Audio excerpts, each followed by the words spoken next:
আসসালামু আলাইকুম। আমি রায়হান আহমদ, সভাপতি ও প্রতিষ্ঠাতা বিশ্ব মানবাধিকার রক্ষা সংঘ।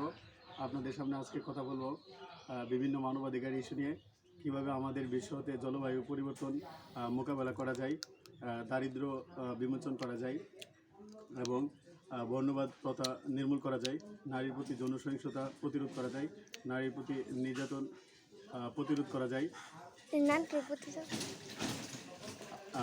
প্রতিরোধ করা যায়। সেই জন্য আমরা কাজ করে যাচ্ছি। আমি বাদেশ্বরা গ্রামের ছোট শিশুদের মাঝে শিক্ষার আলো ছড়িয়ে দেওয়ার জন্য কাজ চালিয়ে যাচ্ছি।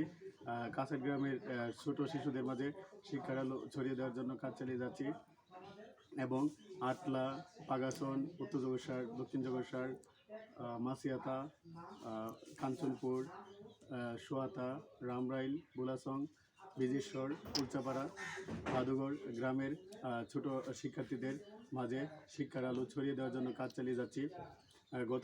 আগামীকাল নোবেল পুরস্কার দেবে যারা বিশ্ব শান্তিতে, ফিজিক্সে, কেমিস্ট্রিতে, ফিজিওলজি ওর মেডিসিন কাজ করে, তাদেরকে নোবেল পুরস্কার দেওয়া হয়।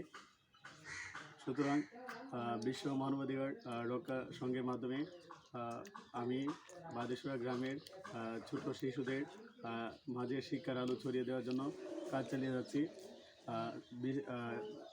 বাদেশ্বরা গ্রামের বাদেশ্বরা সফি মফিজউদ্দিন সরকারি প্রাথমিক স্কুলের সরকারি প্রাথমিক বিদ্যালয়ের শিক্ষার্থীদের মাঝে কীভাবে শিক্ষার আলো ছড়িয়ে দেওয়া যায় সেই জন্য কাজ চালিয়ে যাচ্ছি। মূলত বেসিক্যালি বাদেশ্বরা গ্রামের কাসাইড, খেওয়াই, চাপুর, সিনাইড, বাসুদেব, শাহপুর, ঈশাননগর, রাধিকা,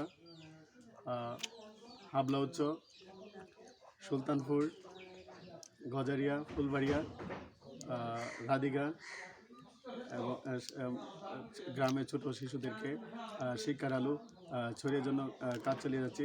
বিশ্বের সকল শিশুর শিক্ষা নিশ্চিত করার জন্য কাজ চালিয়ে যাব।